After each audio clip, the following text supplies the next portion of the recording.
Welcome to the wonderful world of dance, bringing you exclusive interviews with top dancers and choreographers and reviews of the world's best companies across the globe. You can find lots more on our website at thewonderfulworldofdance.com. Hi, this is Savannah Saunders from The Wonderful World of Dance, and today we're exploring the important topic of dancer mental health and well-being. Joining me today is former Royal Ballet dancer Terry Hyde, who is a psychotherapist specialising in helping dancers. Hi Terry, thank you so much for joining us. Hi there, thanks for asking me. So, the life of a professional dancer, and even for many dancers who are not even at the the top companies of the world, but all dancers, the emotional and physical challenges of this profession can be quite difficult. And I know I've spoken with a lot of dancers who have talked about the issues that they have experienced, such as anxiety and depression, confidence issues, dealing with injuries and rejection. As a dance counsellor yourself, what are you seeing are the challenges that dancers are facing today that's having an impact on their mental health? I think most of all, it's lack of support from the vocational schools. And this is, I'm generalising here now, there obviously are small pockets of good support from vocational schools. And also, again, the same from dance companies. There's generally a lack of support, but there are pockets where there's very good support for dancers' mental health and well-being. It's interesting that you mentioned that, because literally that was going to be my next question, was about the dance industry as a whole and how they support dancers. And I know that a lot of the top companies around the world now are having sort of a greater emphasis and focus on not just the physical endurance required, but also the emotional and the psychological impacts. But as you say, it's about the support that dancers get when they're training. As you mentioned, there with ballet schools who potentially have less funding available to provide mental health and well-being support for dancers. But what do you find in terms of the conversations that you have with dancers and sort of why they're turning to people like yourself for the assistance? Okay, well, I go back to the support. There are the basic reasons, as you've mentioned, anxiety, depression, but there are other aspects to that. So the reason dancers come to me, if they're not freelancers, is that they don't want to go through their vocational school, or they don't want to go through the company to get help because of the mental health stigma, which is around the world. It's not just in the UK. But the reasons that they come, as I mentioned, are anxiety and depression. That's two of the most things. But underlying that is the way they've been treated at the school or the company, or in childhood. So I'm what's called a psychodynamic psychotherapist, and I work with the unconscious. And the unconscious is recording as we're going on, even in utero. It's recording what's going on in our life, both implicitly and explicitly, because sometimes it's a person's perception of an incident or a situation that creates a trauma that's not actually really there. So it depends on the environment in which we grew up and how we perceive things. But excuse me. But going from childhood, I started doing ballet when I was 6 years old. And so a lot of people do start ballet even earlier than that. So it's all very specific. If you're not pointing your toe right, then you're wrong. It's all very black and white thinking, and there's the traits that we develop to protect ourselves and make sure that we're right and correct, makes for a very black and white thinking. And so if there's no proper support from teaching, so we're corrected all the time. So in actual fact, we go through life right from early childhood not feeling good enough. It's so true. Especially now. I mean, it wasn't so much when I was training, but now there's competitions. And that is a black and white thing. You're either a winner or you're not. Yeah. And so when people go for auditions for corps de ballet, especially, a number of you get in. So you know that you've got in, and you know that you're good enough. You then have to sort of fight to continue that. And there's right from childhood, there's always that comparing, especially when teachers say, now look at Joanna here. She's doing it right. So that means that everyone else is doing it wrong. Yeah. rather than doing it in a different way. And I'm not saying all teachers do this.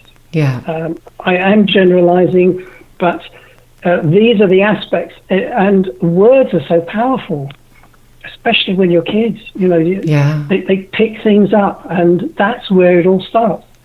All in childhood. I think it never leaves you, actually, the training and the constant corrections. And even I was lucky, I had some really wonderful teachers. But even then, you are looking at them in the mirror thinking, how can I be better? And how can I be better than the next person? Or how I'm not good enough, or I'm fat enough, too fat, or, I'm not flexible enough. And then, as you say, you've got to then have your exams, your auditions, your competitions, and now, of course, the young dancers, or dancers nowadays, have social media to contend with as well. So it's not just about what's going on the studio or their home, but this is about what's going on around the world that they've got to sort of contend with, and that must be quite difficult, I would have thought. Well, yes, I mean that's part of the anxiety and the depression, seeing other people, and I try and impress on the dancers when that is the aspect that they're coming to therapy for, that they are unique. We are all unique. We all have our different things. Now, I'm 5'5", so I fitted a niche market, as it were, with dance, so character work. So I was quite happy with that. But then some people may not be. They want to be the tall prince. That doesn't go with me at all, because I realised right from the beginning that's what I wanted to do. And in fact, you say I did ballet, but from ballet, when I left the company, I went into musical theatre, and so I was singing and acting as well, and did films and television. Goodness. So I've done quite a wide spectrum, so I understand everything. And I was amazed at how easygoing the musical theatre was in compared to ballet. I know now it's different because there's so much competition out there. There's so many more boys dancing now, which is great. Yes, which is great. But it does mean, there's less opportunity because there's so many dancers. And now they're going into the commercial theatre, into street dance, etc., which is great. Absolutely great. But people can express themselves.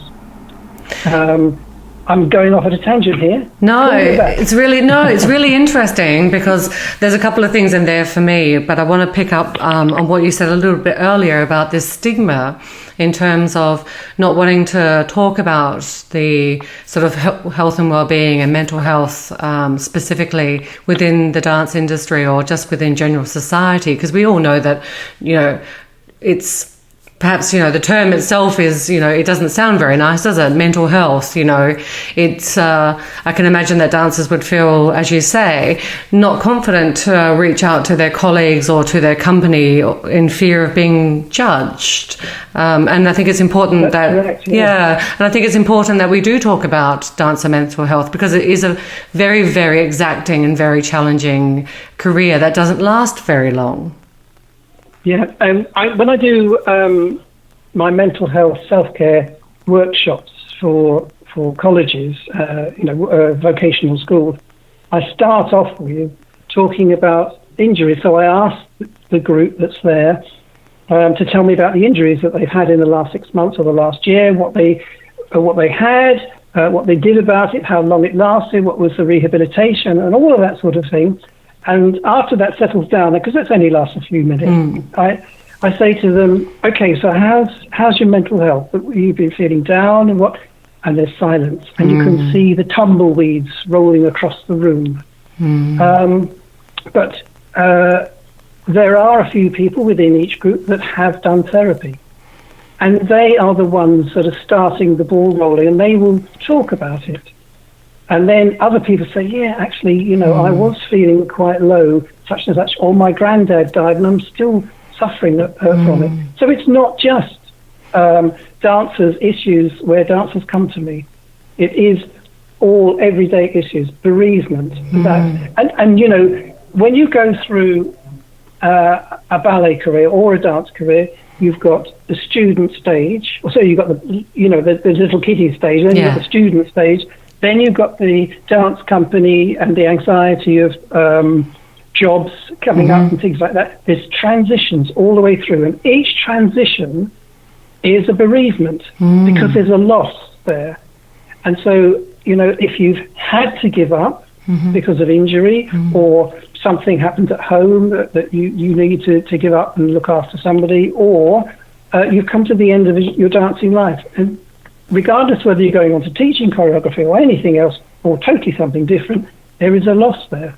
And I can say, as an example, I had to give up. I won't give you the reason why, but I had to give up.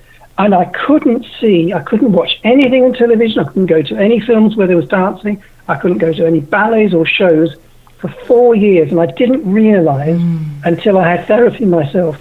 Because as a psychotherapist, we have to do 4 years of personal therapy during our training.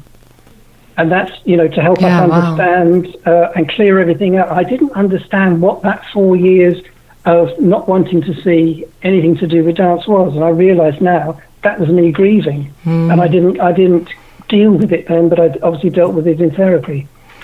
That's really interesting. As I mentioned, I didn't become a professional dancer, and I had to give up for family reasons. And I remember feeling very much the same about when every time I'd enter into a theatre or, you know, go do my adult ballet class, or, you know, when I came back to it many years later, I felt a bit emotionally weighted by it, because there was grief attached to the loss of one's dream. Because this life is, as a dancer, it's all consuming, isn't it? You know, it is. It's difficult to have other aspects in your life when, as you mentioned, in those transitions where when you're young, you've got to train. So you train every single day of the week almost, and when you can't go out with your friends partying and things like that because you've got to rehearse and prepare for exams and competitions, etc. And then obviously company life is, you know, very very rigid, and then if you go on to become a freelance dancer, you've got all those other challenges of trying to create a sustainable and meaningful and financially stable career for yourself, which is also very, very challenging without any of the support of what's provided by many of the companies. So I can imagine those transitions must be very challenging, as you mentioned. And do you talk to dancers about the issues around performance and things like that as well?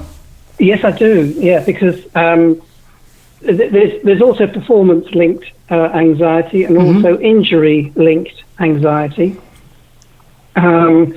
And those two seem to go hand in hand to a certain degree. In other words, someone's got over an injury. It may have been some time ago, but they're still in the back of their head. They're worried about doing a step, which is what caused the injury. So doing visualization, so I work through visualizations with them to get them to understand how their thinking is affecting them. And especially for performance, I use a technique whereby they rehearse so they do an imagery, which sports people do. So I work with the imagery factor of their performance, their solo, whatever they're doing that they're having difficulty with, falling off point or not finishing pirouettes properly. And so we work through that. To a greater extent, it's successful. It's only going to be stopped by the individual that will still think that they're no good. So we have to work over that as well. And I work with the underlying factors of childhood and all those aspects as well, because there's a trigger somewhere back there that is stopping them thinking in a very clear way. And I think what I'm finding positive is some of the top dancers around the world are talking about their own personal experiences with their health and well-being and mental health issues, which I think is becoming a little bit less taboo, as I guess we could say. I remember when I was interviewing Lauren Lovett, and she was very open about the fact that she had gone through therapy for her anxiety. And just this week I spoke with Natalia Osipova, who talked about her own experiences of not becoming an Olympic gymnast, and then how that's impacted on her dance career, and she experiences anxiety as well. So it's very much becoming, I guess, more of a general conversation, which I think is really important for some of the, the big name stars out there, to show the rest of the sort of, the younger community, particularly in the dance world, that it's okay to talk about these things. Yeah, that's a good point, because if it's okay to talk, then they will feel more at ease and ask for help. I mean, the first stage of anyone's healing is asking for help. That is the first stage, and that's sometimes the biggest step for some people. If they've grown up in a family that doesn't talk emotions, or things are swept under the carpet, then they're not used to opening up and talking. If they come from a family that is overly supportive, then they don't know what the big wide world is like. And when they come out into the big wide world, bang, it's like hitting a brick wall. So there's two extremes there, very polarized. And when do you think a dancer should ask? What are the sort of indicators or the factors that you think, when you're talking about sort of self-care and self-awareness and, being able to ask?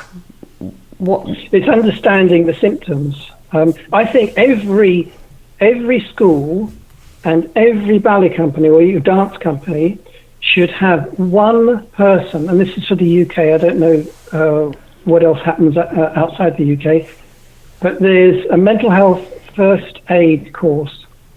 I think every dancer, and one school that I contacted, and this was more of an acting school, every teacher has gone and done the mental health first aid course. I think that's brilliant, because then the teacher, can recognise the symptoms in the students that can then be signposted to a therapist or just a talk with somebody. Sometimes when things get on top of them, you just need to offload, and it may be an hour, and that's it. I've had people come to me for one session, and we've hit the trigger, we found out what it was, and they've been great. Whereas others, they take months. And I think that's important to recognise as well, that just because you do reach out to get some support and to have a conversation with someone, is that it doesn't mean there's anything necessarily wrong with you. It doesn't make you a bad person. It doesn't make you a failure. But also that it doesn't mean that it can't just be resolved in 1 to a handful or whatever number of sessions to make you more confident and better at your career that I guess people want to be able to come away with. That's right. I mean, if you look at injury, and as I said, students don't mind talking about their injuries, dancers don't mind talking about, professional dancers don't mind talking about their injuries, they'd rather not have them, but sometimes, a massage or whatever can put them right, and they're back on stage in a few days. Sometimes, they're off for 6 months, but they accept that. Why can't they accept mental health issues in the same way? And as I said before, it's the powers that be need to impress on the dancers and the students that it's okay to be off, to be unwell, to be sad, to be low, to be anxious. Yeah, and once that comes from the top, then people will open up more. But I think because it's such an aesthetic art, everything has to look good, everything has to feel good, and maybe with this stigma, we don't want anyone knowing that we've got dancers with anxiety or depression, rather than they don't care about the amount of injury. No, sorry, not that they don't care. It doesn't affect them so much to have dancers who are injured, because they'll put a little notice in the program. Yeah. Such on. Yeah. But I guess they don't put a notice in to say, their injury is of the mind or the emotion. But you see, you can't see a mental health issue, can you? It's not visible. And when someone walks down into the class with a limp, you know that there's something wrong. But how can, maybe if a parent or a colleague is concerned, what do you think or they would be looking for? The basic symptoms are low mood, okay, being a bit tetchy or touchy, so quick-tempered, wanting to be by themselves a lot, not talking, and, the answer to, are you all right? Say, I'm fine. That sort of answer, or I'm okay. And I do a hashtag called Ask Twice on my Instagram account, and it is, how are you? So when people say, hi, how are you? Yeah. They don't actually want an answer. But when they can see that someone is not well, and it's visible, if you're sort of quite sensitive, you can see that they're not well. And ask twice. So, hi, how are you? No, actually, how are you? Yeah, really, how are you? Really, how are you? Yeah. That's right, because, the hi, how are you, and people walk past each other, we're not even wanting an answer.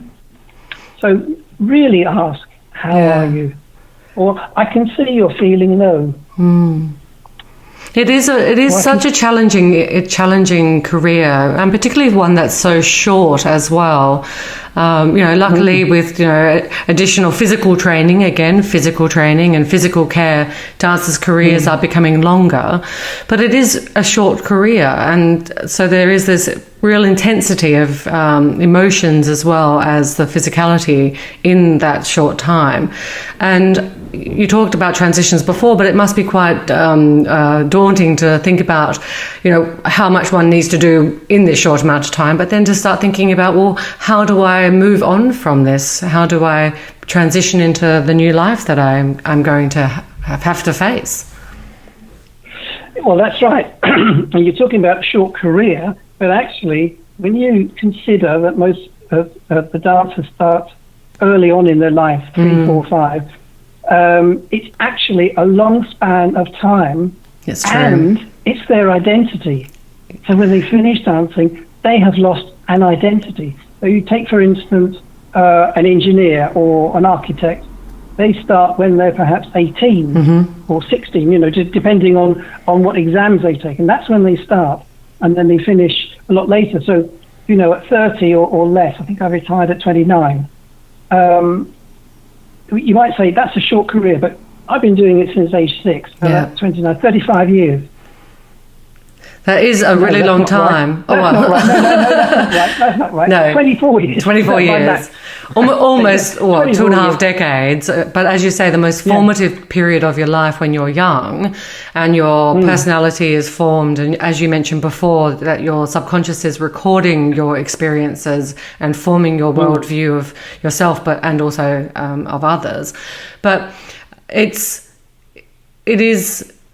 This point about the identity is quite a significant one, I think, because it is not just a physical challenge of like an athlete, because they are athletes, they have to perform at peak performance, but it's also, as you mentioned, it's an artistry as well. We have, they have to tell stories, and it has to look beautiful all the time, and it's all about presenting this perfection. And whereas I guess if you're like a runner or doing javelin, it doesn't matter if you're looking, sweaty and ugly, or pulling faces or whatever it is, someone's version of ugly. I think all athletes look great, but dancers have to look beautiful whilst they're doing this, and effortless. And this identity must be very hard to change, I guess, and to experience that. Well, yes, we're talking about the identity and the loss of identity. So we're talking about grief and bereavement again. Yeah. When there is a change, it'll be the same for athletes as well, because they get injured, they have to give up. And I think from that point of view, it's how to deal with it, how to deal with the process of change. And a lot. I'm going in with a university to do some research on neurodiversity. So the neurodiversity includes ADHD, that's attention deficit hyperactivity disorder, and autism. So we're looking at the spectrums and how the training from an early age exacerbates some of those traits. To develop a black and white thinking, right and wrong. If you're not pointing your foot right, then you're wrong. And the concentration that's needed, the perfectionism within that all exacerbates all those traits. And are the traits leading the dancers, or are the dancers able to control those traits? In other words, if something goes wrong and you have high-scoring traits, as it were, because we're going to use a scoring method, does that make them anxious when things go wrong or when things change? Do you understand what I mean? I do, yeah. No, you are. I find this entire topic quite profound, actually, because it is.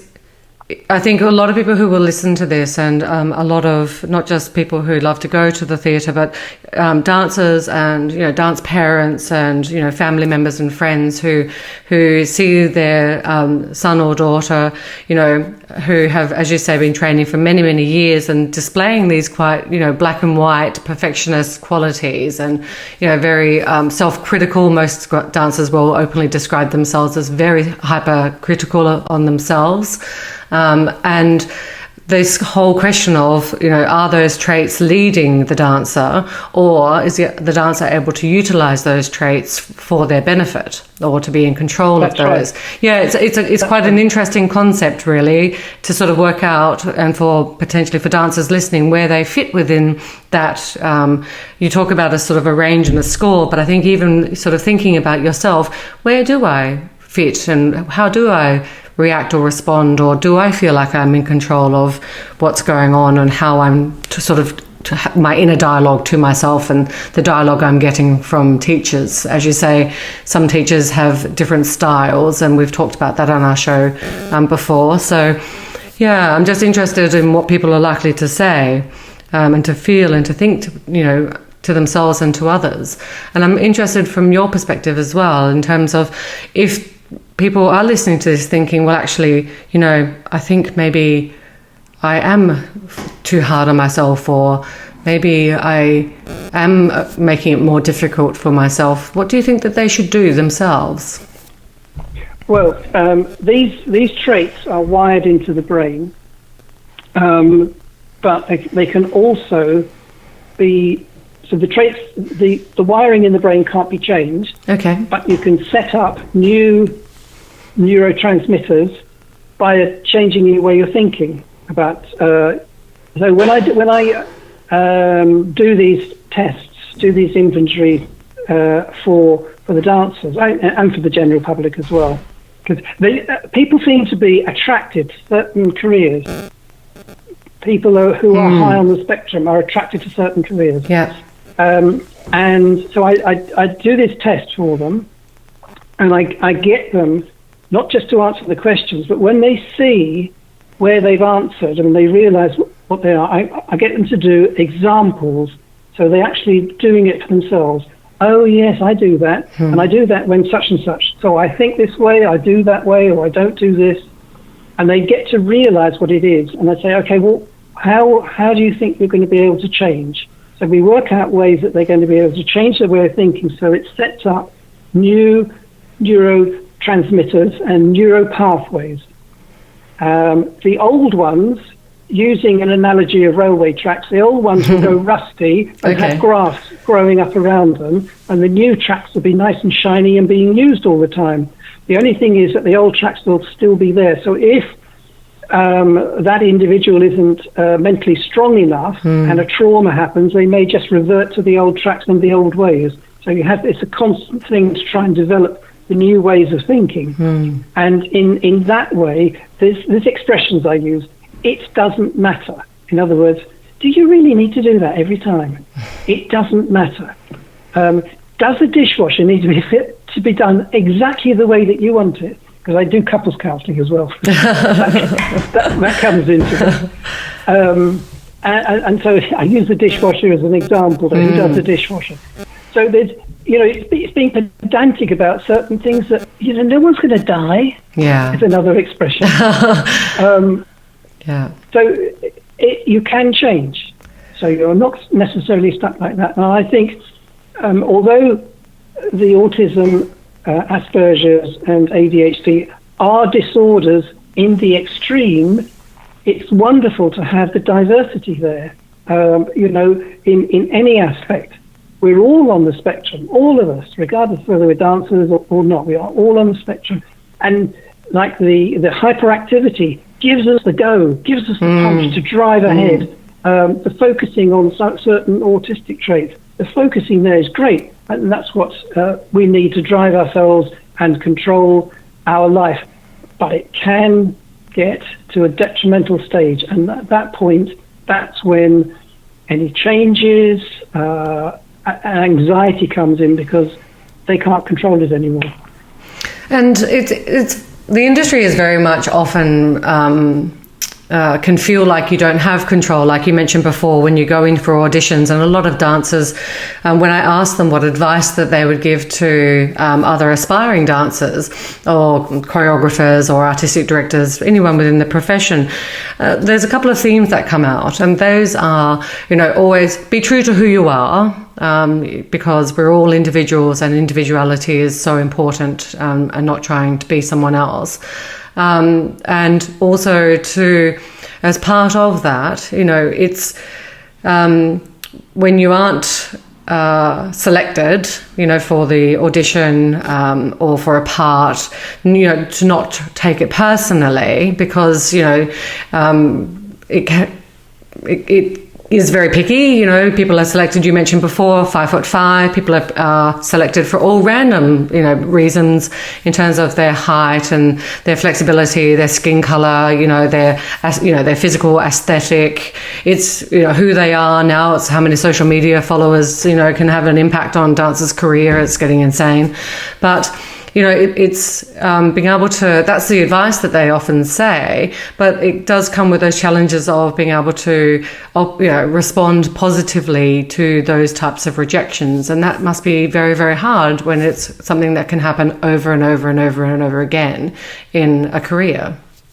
Yeah, it's a mindset that's needed. And you're so right with them understanding that they are unique. You cannot control the artistic director's thinking. You cannot control the choreographer's thinking. If they have a mindset of what they want, that's what they're going to go for. And it's just to keep telling yourself, I wasn't right for it. Not that I'm no good, but I wasn't right for it. And there's going to be something else. Even if it happens over and over again, something is going to happen. Now, I work with the idea of the law of attraction, but I work with the idea of the law of attraction from a quantum physics point of view. Wow. And quantum physics says that positive energy will attract positive energy, and vice versa with negative energy. So if you keep thinking that you're no good and it's not going to happen and I'm not going to get the job, you're attracting all that negativity to you. So if you think in a positive way, okay, that wasn't right for me, there's going to be something coming up. And I get people, the clients, to write a list of their intentions, what they want, but the list must be written in a positive way. So you wouldn't write, I don't want this and I don't want that. It's, what do you want? I know as kids we were brought up saying, I want, don't get, Mommy, I want this, I want, but actually you can do that. Write it.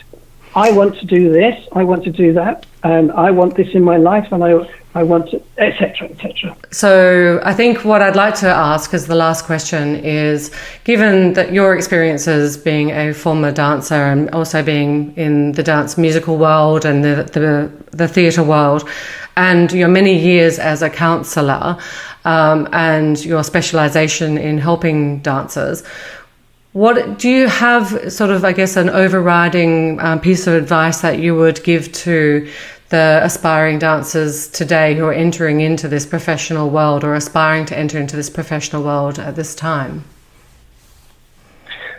be kind to yourself, both physically, mentally, and emotionally.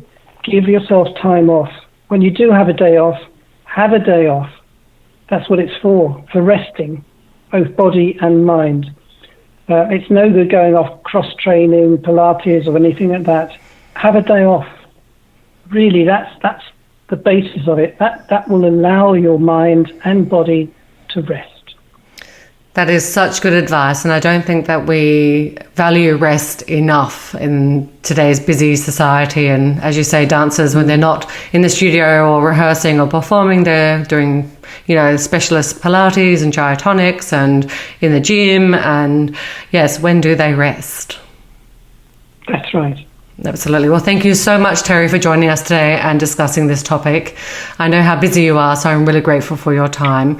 So I just want to say thank you. And for everyone who'd like to learn more about the work that Terry does, please go visit his website, which is counsellingfordancers.com. Thank you so much, Terry. Thank you, Savannah. Don't forget to subscribe. We've got some incredible interviews coming up with principal ballerinas and renowned choreographers. We love dance and ballet, and we hope you'll love us. Join us on Facebook and Twitter.